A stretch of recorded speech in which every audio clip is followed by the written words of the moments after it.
하나님의 나라가 이 땅 가운데 임한 그 영광들을 마가는 이스라엘 백성들에게 또한 저와 여러분에게 알려주고 있습니다. 하나님의 나라는 정결한 나라입니다.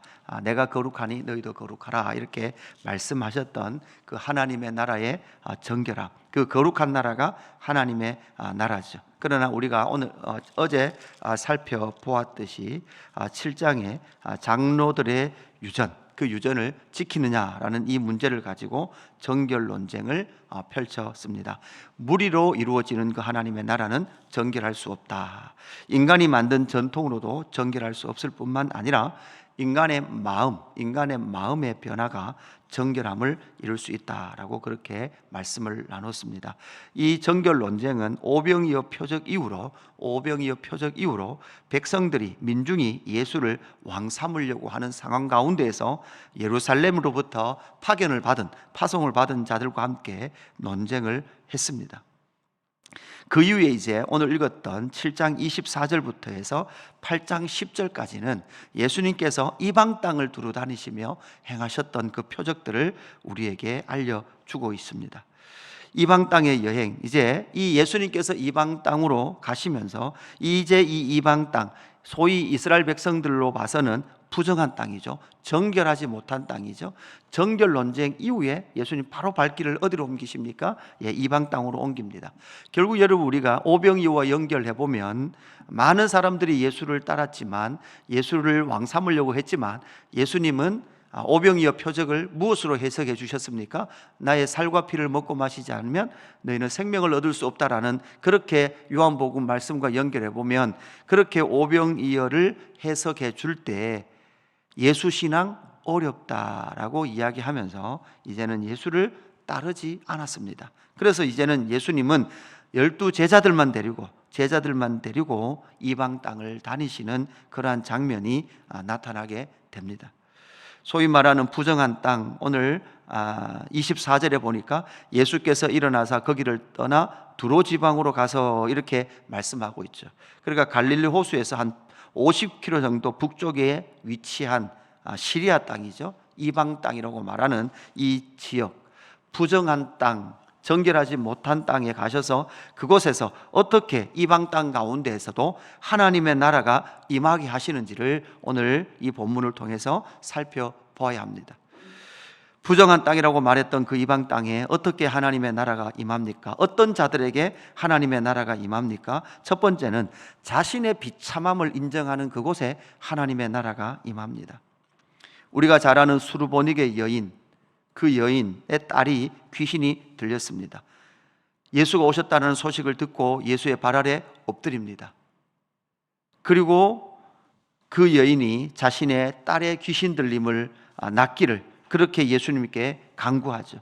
26절에 보니까 뭐라고 말합니까? 26절, 그 여자는 헬라인이요 수르보닉의 족속이라. 이방 사람이다. 이방 땅에 이방 사람의 그 딸이 귀신 들려 왔다. 그리고 그것을 고쳐주기를 간구했습니다.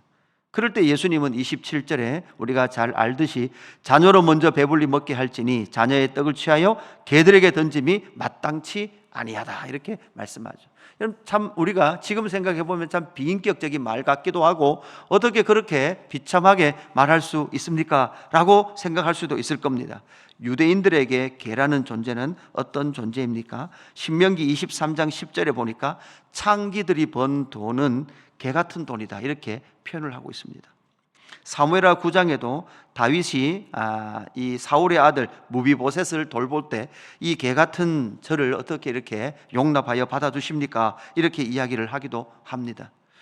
우리가 잘 알듯이 아합과 이세벨, 여러분 다 죽음이, 그 우상 숭배했던 이런 악한 왕들의 죽음이 다 개와 연결되어 있는, 히브리 문화에서도 이 개는 부정함의 대표적인 그런 상징이 되는 짐승이었습니다. 그래서 자녀의 떡을 취하여 개들에게 던짐이 마땅치 않다, 이렇게 예수님은 그 여인을 힐난하듯이 그렇게 말씀을 했습니다.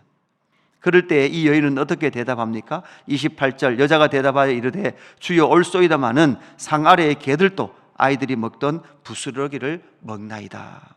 그러니까 자신의 그 비참함, 이방이고 여인이고 그것을 떠나서 지금 귀신 들린 딸을 가진 이 여인으로서 그 귀신 들린 딸 아이의 비참함을 알고 그 자신의 비참함을 알며 개들도 주인의 밥상에서 떨어지는 부스러기를 먹나이다 라고 고백하는 이 고백, 마태복음으로 보면 예수님께서 이 여인을 어떻게 칭찬합니까? 내 믿음이 크도다. 여러분, 자신의 비참함을 알면 이 비참함을 극복하기 위한 무엇이 필요하다는 거예요? 메시아가 필요하다는 거죠. 구원자가 필요하다는 거예요. 여러분, 이것을 아는 자, 이것을 인정한 자에게 무엇이 임합니까? 하나님의 나라가 임합니다. 자신의 비참함, 얼마나 비참함, 하나님을 떠남으로 말미암아 제 아래에 있었던 그 비참함을 아는 그 사람에게 하나님의 나라는 임한다라는 것을 우리에게 말씀해 주고 있는 거죠. 오직 예수님만이 나의 살 길입니다. 나는 정말 예수님 없이는 개 같은 존재입니다라는 것을 인정하는 이 사람에게 하나님의 나라가 임했다라는 것을 오늘 이 말씀을 통해서 만나게 되는 거죠. 두 번째 31절부터 나오는 귀 먹고 말 더듬는 사람을 고치시는 에바다 하는 이 사건을 통해서 우리는 무엇을 알아야 합니까? 깨어진 창조의 형상을 인정하는 그 자리에 하나님의 나라가 임합니다. 우리가 5장에서 회당장 야이로의 딸을 고치실 때 아람어로 달리다굼 하셨고, 마가는 이것을 그대로 달리다굼이라고 표현을 했습니다. 오늘도 에바다, 이 아람어죠. 여러분, 이 마가복음은 로마인들이 읽는다 그랬어요. 이렇게 달리다굼, 에바다 이러면 이미 언어가 어떻습니까? 아주 이렇게 미개인의 언어, 이렇게 인식하는 아람어를 마가는 의도적으로 그대로 여기다가 적어놓고 있더라라는 것이죠. 이렇게 나면서부터 귀 먹고 말 더듬는 자가 있었습니다. 이 사건은 데가볼리 지방, 그러니까 여기도 이방이죠. 갈릴리 호수 동쪽 지역입니다.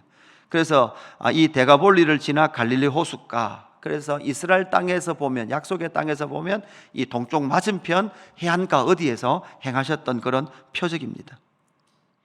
예수님께서 안수해 주십니다. 그런데 안수하시는 모습이 참 독특하죠. 33절에 보니까 예수께서 그 사람을 따로 데리고 무리를 떠나서 손가락을 그의 양귀에 넣고 이렇게 말합니다. 그 다음 침을 뱉어 그의 혀에 손을 대시며. 그리고 여러분, 이건 여러분 그 구약의 율법으로 보나 정결법으로 보나 지금 우리가 생각해도 그죠? 이게 약간 깨끗해요? 조금 깨끗하지 않은 것 같아요. 행위가 별로 깨끗하지 않은 것 같죠. 부정한 것 같잖아요. 그런데 예수님은 지금 이런 부정적인처럼 보이는 이 행동을 하시면서 하늘을 우러러 탄식하며 그에게 이르시되 에바다 이렇게 선포하시죠. 무슨 의미입니까? 열려라, 이런 의미입니다. 그죠? 열려라, 참깨가 아니고 열려라, 이봐, 혀라, 이렇게 말씀하죠. 혀가 풀렸습니다. 이렇게 할 때 37절에 보시면 사람들이 심히 놀라 이르되 그가 모든 것을 잘하였도다. 여러분, 그가 모든 것을 잘하였도다라는 이 말씀이 창세기 31장에 보면 하나님이 지으신 모든 것을 보시기에 어땠습니까? 심히 좋았더라. 이 문장과 동일한 문장을 채택하고 있는 거죠. 결국은 이 나면서부터 귀 먹고 말 더듬는 사람은 결국 무엇을 상징하고 있었습니까? 하나님의 창조의 형상이 깨어진 자의 상징이었습니다. 하나님의 창조의 형상이 깨어진 자 사이에 무엇이 임했습니까? 하나님의 나라가 임하는 것이죠. 창조의 형상이 깨어졌다라고 인정하는 그 자리에 주님은 찾아오셔서 다시금 무엇을 하십니까? 하나님 보시기에 심히 좋은 상태로 회복하시는 그것이 바로, 그 자리가 바로 하나님의 나라다라는 거죠. 이스라엘 백성들은 자기의 깨어짐을 알지 못합니다. 자기들은 율법을 지킴으로 말미암아, 장로들의 전통을 지킴으로 말미암아 자기들은 정결하다, 하나님 보시기에 좋다라고 생각을 하고 있었습니다. 그 자리는 정결한 자리도 아니고 하나님의 나라가 임하는 자리도 아니었습니다. 이 두 번째 사건은 결국 이사야서 35장 말씀의 성취입니다. 그때의 맹인의 눈이 밝을 것이며 못 듣는 사람의 귀가 열릴 것이며 그때의 저는 자는 사슴같이 뛸 것이며 말 못하는 자의 혀는 노래하니니 이는 광야에서 물이 솟겠고 사막에서 시내가 흐를 것임이라. 하나님의 그 창조의 형상이 다시금 회복되어서 하나님 보시기에 심히 좋은 그 형태를, 그 모습을 회복하실, 그것이 바로 하나님의 나라다, 그 자리에 하나님의 나라가 임한다라는 것을 말씀해 주고 있습니다. 8장으로 넘어와서 이제 4천 명을 먹이시는 사건은 세 번째, 어떤 자리에 하나님의 나라가 임합니까?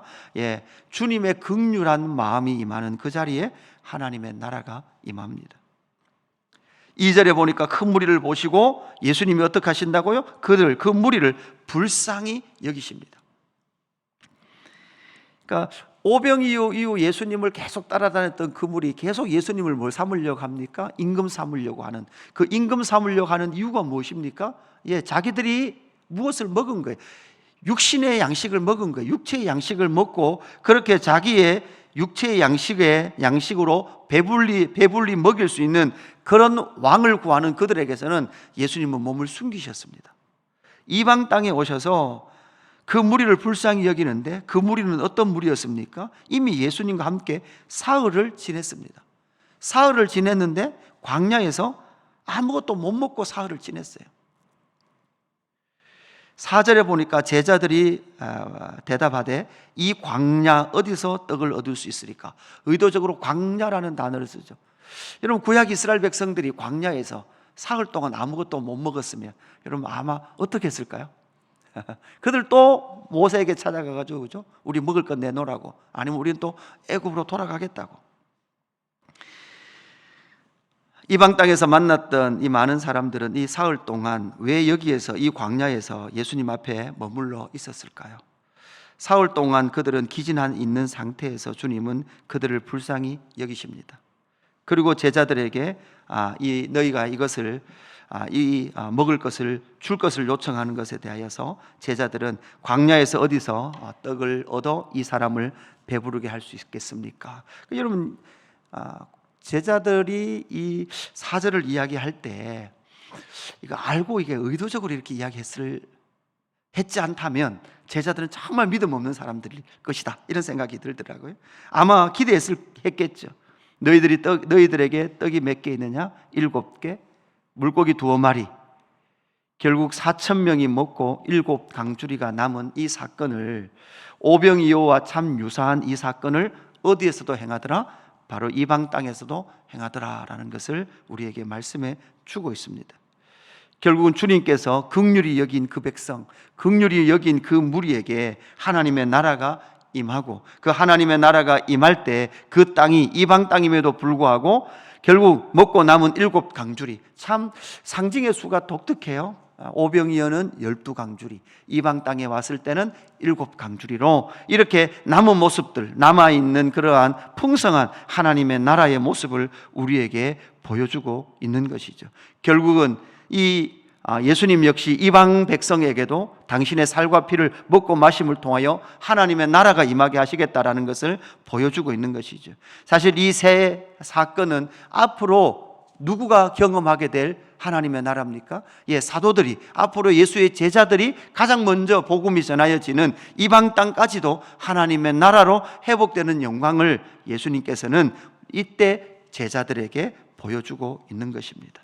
오늘 말씀을 정리를 하면서 어떤 곳에 하나님의 나라가 임합니까?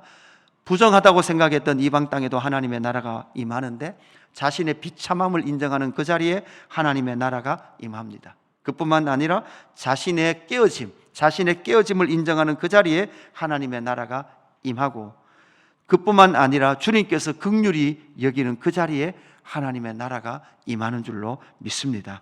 오늘 이 하루도 자신의 존재를 바라보며 정말 하나님 앞에서 깨어지고 비참한 존재라는 것을 인정하며 나갈 때 주님은 우리에게 긍휼을 베푸셔서 하나님의 나라가 저와 여러분의 심령 가운데 임하게 되는 놀라운 역사가 있게 될 줄로 믿습니다.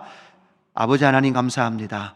우리에게 주신 하나님의 나라, 이방 땅 가운데서도 복음이 전하여지고, 하나님, 개 같은 우리에게도 주인의 밥상에서 떨어진 부스러기를 통하여 하나님의 나라를 주시고 풍성한 생명의 양식을 주셔서 감사합니다. 하나님, 우리의 심령 가운데 날마다 하나님의 나라가 이루어지게 하시고, 풍성하신 주님의 긍휼이 날마다 저희 심령 가운데, 우리 삶 가운데 임하게 하여 주옵소서. 하나님, 주님의 긍휼이 필요한 자리들이 있습니다. 주님 돌아보아 주시옵소서. 하나님 아버지, 영혼이 기갈한 자들이 있습니다. 주여 불쌍히 여겨 주시옵소서. 주님의 긍휼이 그들의 삶 가운데 날마다 임할 수 있도록 역사하여 주옵소서.